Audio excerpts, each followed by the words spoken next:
حدیث نمبر 6082۔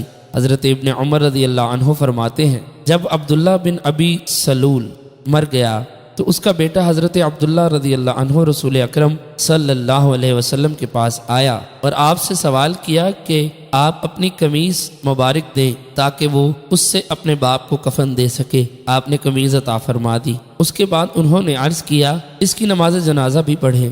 رسول اکرم صلی اللہ علیہ وسلم نماز جنازہ پڑھانے کے لیے کھڑے ہوئے تو حضرت عمر فاروق رضی اللہ عنہ کھڑے ہو گئے اور حضور علیہ السلام کا کپڑا مبارک پکڑ کر عرض کیا کیا آپ اس کی نماز جنازہ پڑھا رہے ہیں؟ حالانکہ اللہ تعالیٰ نے آپ کو اس کی نماز جنازہ پڑھنے سے منع فرمایا ہے۔ رسول اکرم صلی اللہ علیہ وسلم نے فرمایا اللہ تعالیٰ نے مجھے اختیار دیا ہے اور فرمایا ہے آپ ان کے لیے طلب بخشش کریں یا نہ کریں۔ اگر ان کے لیے 70 مرتبہ بھی بخشش طلب کریں اور میں 70 پر اضافہ کروں گا۔ حضرت عمر فاروق رضی اللہ عنہ نے کہا یہ تو منافق ہے۔